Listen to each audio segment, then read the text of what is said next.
इस कार्यक्रम को जॉय स्माइल मिनिस्ट्रीज के मित्रों और भागीदारों द्वारा संभव बनाया गया है।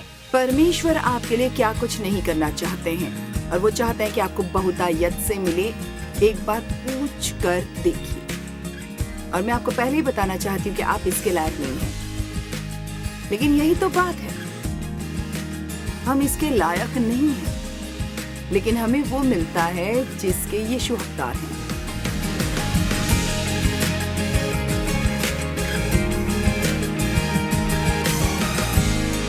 ठीक है, इस वीकेंड पर मैं आपसे बात करना चाहती हूँ परमेश्वर को प्रसन्न करने के लिए मुझे क्या करना होगा।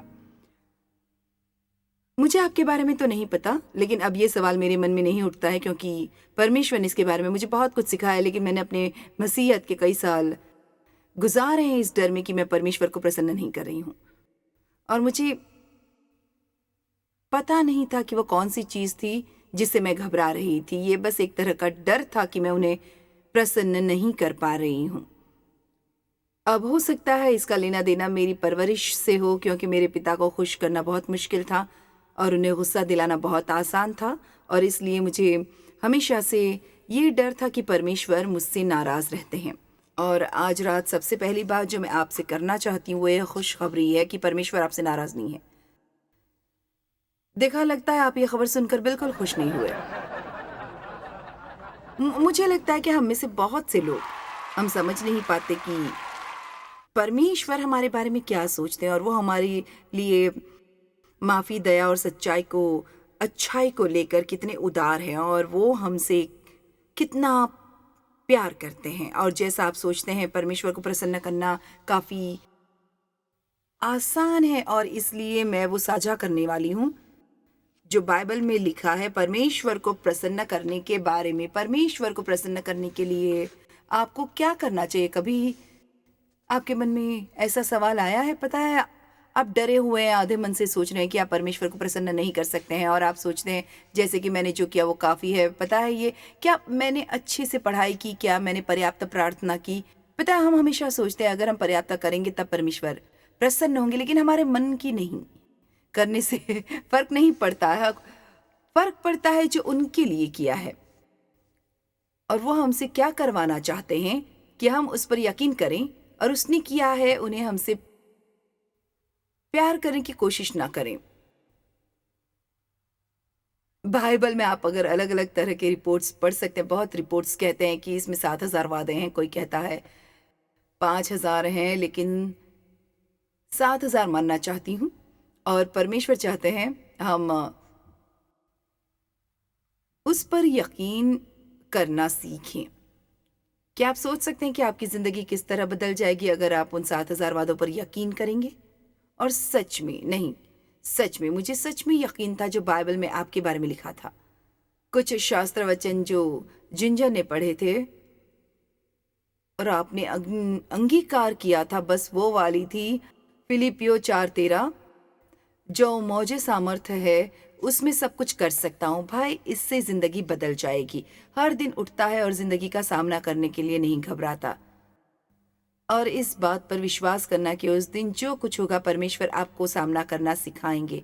हमें कभी नहीं पता चलेगा कि किसी भी दिन क्या होने वाला है, और परमेश्वर हमारी मदद करेंगे और वो हमें शक्ति देंगे उस चीज को करने के लिए जो हमें करनी है। इब्रानियों 11:6 में, जो हमारे श्रृंखला का मुख्य शास्त्र वचन है, बाइबल कहती है, और विश्वास बिना उसे प्रसन्न करना अनहोना है, क्योंकि परमेश्वर के पास आने वाले को विश्वास करना चाहिए कि वो है, और अपने खोजने वाले को प्रतिफल देता है। अब हम इस शास्त्र वचन को अनदेखा करके आगे बढ़ सकते हैं, और जो उसमें लिखा है उस पर ध्यान नहीं दे सकते हैं। तो इस वीकेंड पर हम इसे 3 अलग संदेशों में सीखने वाले हैं। बिना विश्वास के परमेश्वर को प्रसन्न करना अनहोना है। वो चाहते हैं हम उन पर विश्वास करें, और वो चाहते हैं हम उनके अस्तित्व पर विश्वास करें, और वो हैं। और ये नहीं कि वो कहीं और हैं, बल्कि ये कि वो हर पल हमारे साथ हैं। हम जो कुछ करते हैं, जहाँ जाते हैं, वो हर जगह हमारे साथ मौजूद रहते हैं, हमेशा हमेशा, हर जगह, हर वक्त। हमेशा। आप परमेश्वर से छुप नहीं सकते। ऐसी कोई जगह नहीं है जहां आप उनसे छुप कर जा सकते हैं, क्योंकि वो महान मैं हूं हैं। न कि मैं होऊंगा या मैं हुआ करता था, पर मैं हूं। और परमेश्वर हमारी जिंदगी की हर चीज में शामिल होना चाहते हैं। चीजें जो आपको लगती हों कि उन्हें परवाह नहीं है या उन्हें दिलचस्पी नहीं है, अगर हम बस उन्हें उन चीजों में शामिल करें, हमें उनसे मदद मिल सकती है जिनके बिना हम काम चला रहे थे। हम बस पूछते नहीं हैं। याकूब 4:2 में साफ लिखा है, तुम्हें इसलिए नहीं मिलता कि मांगते नहीं। बहुत ही साफ, तुम्हें इसलिए नहीं मिलता कि मांगते नहीं। और मैं आप में से हर एक से कहना चाहती हूँ, परमेश्वर आपके लिए क्या कुछ नहीं करना चाहते हैं, और वो चाहते हैं आपको बहुतायत से मिले। एक बार पूछ कर तो देखिए। और मैं आपको पहले ही बताना चाहती हूँ कि आप इसके लायक नहीं हैं, लेकिन यही तो बात है, हम इसके लायक नहीं हैं, लेकिन हमें वो मिलता है जिसके यीशु हकदार हैं। हम उत्तराधिकारी हैं, मसीह में सह उत्तराधिकारी, और उन्होंने अपने लहू के साथ जो भी खरीदा और भुगतान किया है, हमें मिलेगा अगर हम मांगेंगे तो, अगर हम विश्वास से मांगेंगे तो। आमीन। मुझे पता है मैं बस ऐसे ही किसी को चुनना नहीं चाहती, लेकिन नीली शर्ट पहना ये नौजवान, मैं सोच रही हूँ कि परमेश्वर आपके लिए कुछ करना चाहते हैं। पता नहीं ऐसा क्या है जो वो करना चाहते हैं, लेकिन मुझे लगता है आपको जो भी चाहिए उससे बेझिझक मांगनी सीखिए। मेरा मतलब, अपनी प्रार्थनाओं में बेझिझक होकर मांगो। बाइबल कहती है कि परमेश्वर के अनुग्रह से सिंहासन पर हमें बेझिझक आना चाहिए। मुझे नफरत है उस शब्द से, बस प्रार्थनाएं, और वो इस तरह होती हैं, खैर परमेश्वर अगर आप बस ये कर सकते हैं, और अगर आप बस वो कर सकते हैं, पता है बस का मतलब बस गुजारे लायक। और परमेश्वर उससे कहीं ज्यादा शक्तिशाली है, हमें कहने की जरूरत नहीं है, खैर आप बस ये कर दें। नहीं, आपको कहना है, परमेश्वर वो सब कीजिए जो आप कर सकते हैं। पता है मैं कैसे प्रार्थना करती हूँ, परमेश्वर मुझे वो सब दीजिए जो मैं संभाल सकती हूँ, और वो भी जो मेरी जिंदगी में पहले स्थान पर रहोगे। मैं चाहती हूँ परमेश्वर हमेशा पहले रहे। मैं इतनी अमीर नहीं होना चाहती कि परमेश्वर से दूर हो जाऊं। मुझे इतनी सारी चीजें नहीं चाहिए कि मुझे परमेश्वर से दूर कर दे, लेकिन हम एक महान परमेश्वर की सेवा करते हैं, और यीशु ने हमारे लिए एक बहुत ही बड़ी कीमत चुकाई ताकि हम अच्छी जिंदगी जी सके, न कि गुजारे लायक जिंदगी। लेकिन आपको मांगना पड़ेगा और बेझिझक मांगना होगा।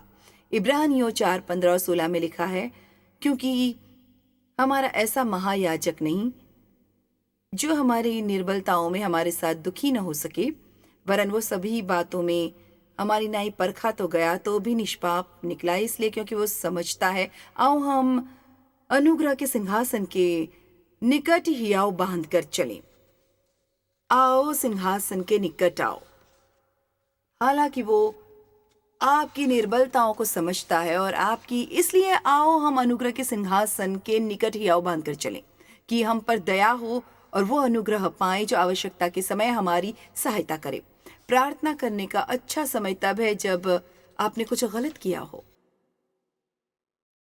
आमीन। और हम परमेश्वर से दूर हो जाते हैं, और उसी वक्त हमें बेझिझक होकर कहना है, मैं जानता हूं कि मैं उस लायक नहीं हूं कि आप मेरे लिए वो करें, लेकिन आपका वचन कहता है कि मुझे बेझिझक प्रार्थना करना चाहिए, और इसलिए मैं विश्वास में बने रहूंगा। आप में से कितने लोग सोचते हैं कि आपका जीवन बदल सकता है अगर आप अक्सर करना शुरू कर दें?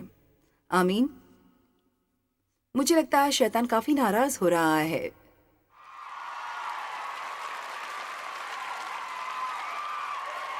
विश्वास करें कि परमेश्वर हैं, और भाई मुझे ये बहुत पसंद है। इनमें से थोड़ा बहुत सिखाने वाली हूं, सभी के सभी नहीं, लेकिन ये वाला बहुत ही खास है। वाओ, मुझे पसंद है। बाइबल में लिखा है कि हमें बहुत सारे इनाम मिलने वाले हैं। यीशु हमें उन कामों के इनाम देने के लिए आएंगे जो हमने सच्चे मन से किए हैं। अब हमें उन कामों के लिए इनाम नहीं मिलते हैं जो हम कुछ हासिल करने के लिए करते हैं, या देखे जाने के लिए, या पहचाने जाने के लिए, या परमेश्वर को प्रभावित करने के लिए। जब आप परमेश्वर से और लोगों से प्यार करते हैं, आपको एक इनाम मिलने वाला है। मैं सोच भी नहीं सकती कि इनाम के तौर पर परमेश्वर क्या देंगे, लेकिन मैं आपको बता दूं, मुझे अपनी ज़िंदगी में काफ़ी इनाम मिले हैं। बचपन में मेरे साथ बहुत बुरा हुआ, काफ़ी लोगों ने मेरा इस्तेमाल किया, लेकिन आपको एक बात बताऊं, परमेश्वर उसकी भरपाई करना जानते हैं। परमेश्वर जानते हैं उसकी भरपाई कैसे करना है। उसने जो कुछ भी मुझसे सहने के लिए कहा था, मैंने सहा, पर अब भरपाई हो चुकी है। परमेश्वर जानते हैं उसकी भरपाई कैसे करना है। आमीन। अविश्वास, इब्रानियों 11:1। अब विश्वास आशा की हुई वस्तुओं का निश्चय है। आशा, क्या आप जानते हैं आशा क्या है? काफी लोगों को पता नहीं आशा क्या है। आशा बस ये नहीं, खैर मुझे आशा है, लेकिन पता नहीं, शायद मैं उम्मीद करती हूं, लेकिन पता नहीं। नहीं, आशा बाइबल में इस शब्द का मतलब है ये उम्मीद कि आपके साथ कुछ अच्छा होने वाला है बहुत ही जल्द। इसे आशा कहते हैं। हर दिन उठकर कहना, आज मेरे साथ कुछ अच्छा होने वाला है और मेरे जरिए होने वाला है। जब बाइबल कहती है कि हमें परमेश्वर का इंतजार करना चाहिए, ये वही शब्द है। लिखा है आशा पूर्वक प्रतीक्षा करना। अगर मैं आपसे कहूं कि संडे को मैं आपके घर रात के खाने पर आऊंगी और मैं 1 बजे पहुंच जाऊंगी, ठीक 1 बजे नहीं, शायद 10 बजे, 1 के बीच, तो आप उम्मीद लगाकर बैठेंगे, खुश होकर कि मैं आपके घर आने वाली हूँ। वैसे अगर हम एक इंसान के लिए ऐसा महसूस कर सकते हैं, तो परमेश्वर के लिए हमें कैसा महसूस करना चाहिए? परमेश्वर जानते हैं उसकी भरपाई कैसे करना है। आकर हमारी ज़रूरतों को पूरा करेंगे, हमारी देखभाल करेंगे और हमें मजबूत करेंगे और अच्छा महसूस करेंगे, जो सब कुछ कर सकता है, जो हमें पूरी तरह खुश करेगा, जो पूरी तरह हमारी जिंदगी बदल देगा। आमीन। अगर जब आप एक ऐसे मुकाम पर पहुंचते हैं कि आपको लगता है कि परमेश्वर हर पल आपके साथ हैं और आपके साथ हर चीज में भागीदार होना चाहते हैं, आपके साथ उनका रिश्ता ही बदल जाता है। और 1976 में आपको याद होगा, 70 और 80 के दशक में पवित्र आत्मा की पहुंच काफी बढ़ गई थी और दुनिया भर में लोग पवित्र आत्मा के नाम से बपतिस्मा ले रहे थे और परमेश्वर के करीब हो रहे थे। और जिस दिन मैं आत्मा से भर गई थी, मैं गाड़ी में काम से वापस आ रही थी और मुझे उम्मीद थी कि परमेश्वर मेरे जीवन में कुछ करने वाले हैं। मुझे बिल्कुल पता नहीं था और मैं उस दिन प्रार्थना भी कर रही थी और मैंने कहा, मुझे पता नहीं आप क्या करने वाले हैं, लेकिन मुझे पता है आपको कुछ तो करना है। ये ऐसा था जैसे मेरे पास विश्वास का उपहार था। परमेश्वर, मैं जानती हूँ आप मेरे जीवन में कुछ करने वाले हैं। और अचानक, मेरा मतलब पवित्र आत्मा मेरे अंदर आया और मैं आपको सच सच बताती हूँ, तब से मेरा जीवन बदल गया है। लेकिन ये फ्राइडे को हुआ। और एक बात कहूँ आपको, परमेश्वर के करीब होने के लिए अनुभव की ज़रूरत नहीं है। परमेश्वर हमें अलग तरह से मिलते हैं। लेकिन मैं फ्राइडे को बॉलिंग करने जाती थी और फ्राइडे की बात है, मैं एक टीम के लिए बॉलिंग करती थी और उस रात मैं अच्छे से बॉलिंग नहीं कर रही थी और मुझे परमेश्वर की आवाज़ सुनने की आदत नहीं थी। लेकिन आत्मा में भरने के बाद एक चीज़ जो मेरे साथ हुई वो थी, मुझे परमेश्वर की आवाज़ सुनाई देने लगी। मैंने उन्हें मुझसे बात करते हुए सुना, एक बुलंद आवाज़ नहीं, लेकिन मेरे अंदर की एक छोटी सी आवाज़, जो कभी कभी आपकी खुद की आवाज़ लगती है, पर ये परमेश्वर की आवाज़ है। और कभी कभी उनकी आवाज़ सुनकर आपको पता चल जाता है, आपको पता नहीं होता आपको कैसे पता है, लेकिन आपको पता है कि परमेश्वर ने आपसे बात की है, आपको पता है उन्होंने आपसे कुछ कहा। और मेरा मतलब बिल्कुल साफ है, मैंने परमेश्वर को सुना। वैसे तुम मुझसे बोलने के लिए मदद क्यों नहीं मांगती? और मैंने कहा, खैर आपको उसकी परवाह नहीं है। अब देखो, यहाँ कुछ सीखने के लिए है। देखिए, हमें लगता है कि परमेश्वर से बड़े आत्मिक चीजों की परवाह करते हैं, जैसे कि हम कितनी बड़ी प्रार्थना करते हैं और चर्च जाते हैं और हम बाइबल को कितनी देर पढ़ते हैं, लेकिन सच्चाई ये है कि वो आपकी परवाह करते हैं और उन हर चीज की जो आप करते हैं। और आपकी जिंदगी में ऐसा कुछ नहीं है जिसके लिए आप परमेश्वर को दखल अंदाजी करने के लिए मना कर सकते हैं। क्यों दोस्तों, आपने सुना?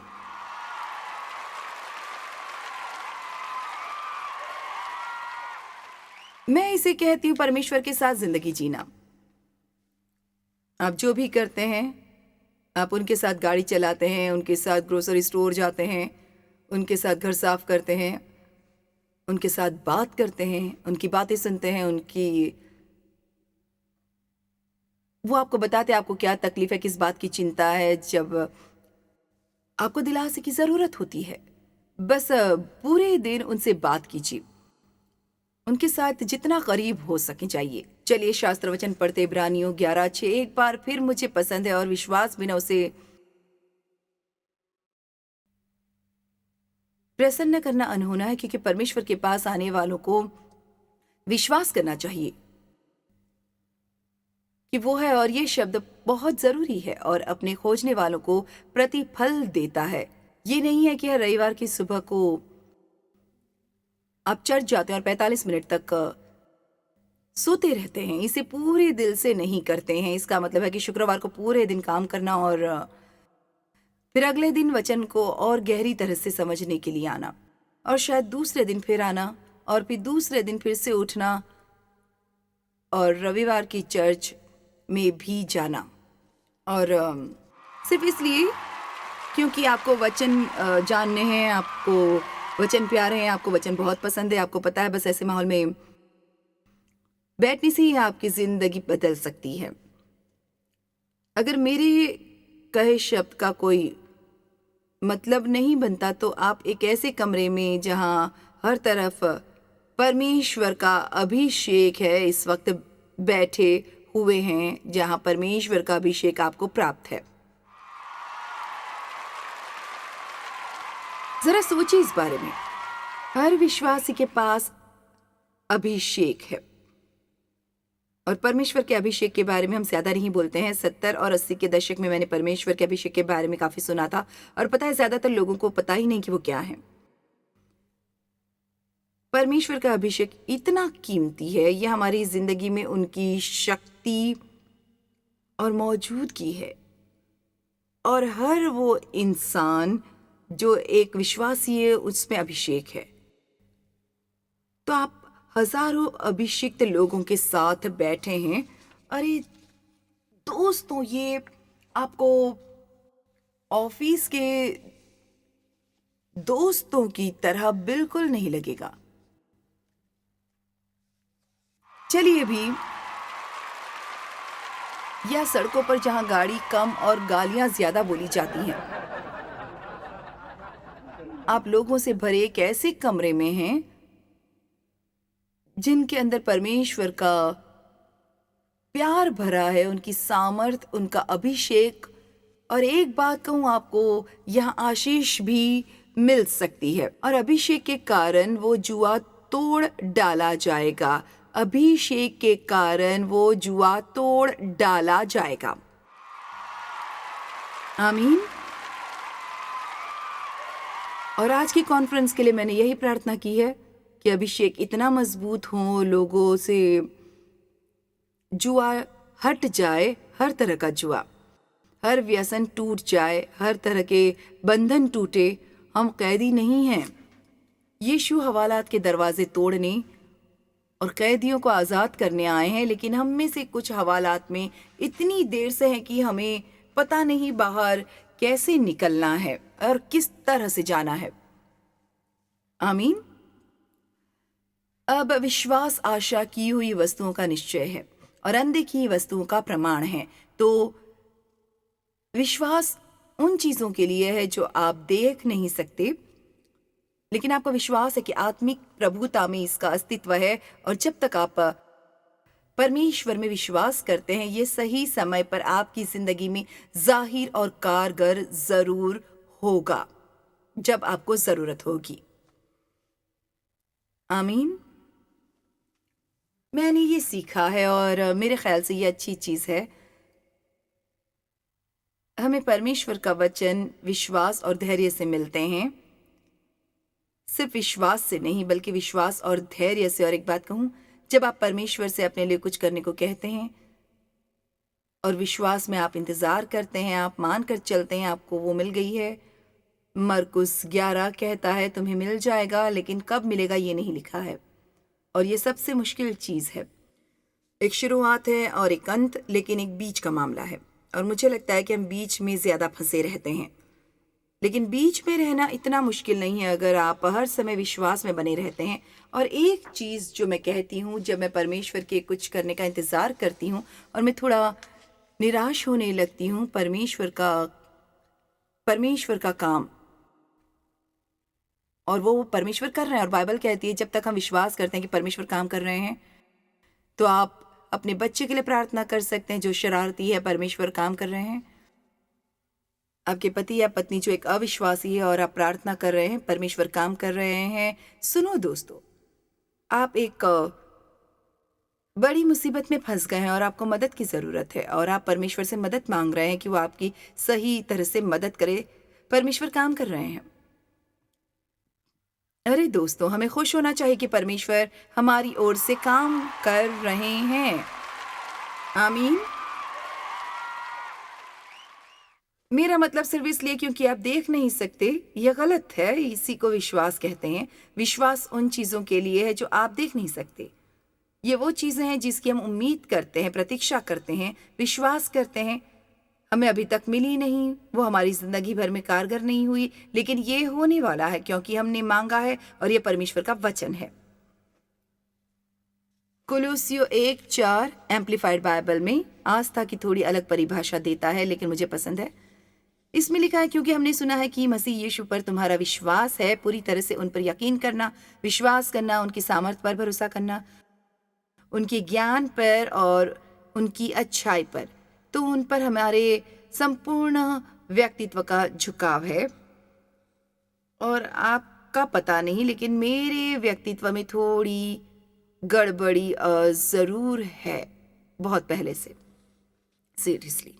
और इसलिए मुझे पूरी तरह से उन पर झुकाव करना ये अच्छी बात है और मुझे उम्मीद है वो इसे ठीक करेंगे।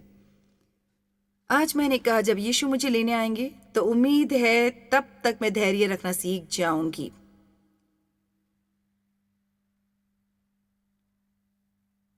देव मेरे बालों को पिछले हिस्से को ठीक करने की कोशिश कर रहे थे। दरअसल मुझे शूल हुआ है और मेरे बाल अलग हो जाते हैं, तो वो बालों को ठीक करते हैं। वो अपनी कंघी लाते हैं और मेरे बाल ठीक करते हैं, लेकिन इसे करने में उन्हें टाइम लगता है। हर बाल को वो अपनी सही जगह पर रखते हैं और वो कहते रहते हैं हिलो मत। और मैं कहती हूँ कि देव, मैं और इंतज़ार नहीं कर सकती। मुझे इंतज़ार करना पसंद नहीं। वैसे लोगों के ज़्यादा मैं परमेश्वर का इंतज़ार करती हूँ। तो इंसानी व्यक्तित्व को सुधारने में मुझे मदद की ज़रूरत पड़ेगी।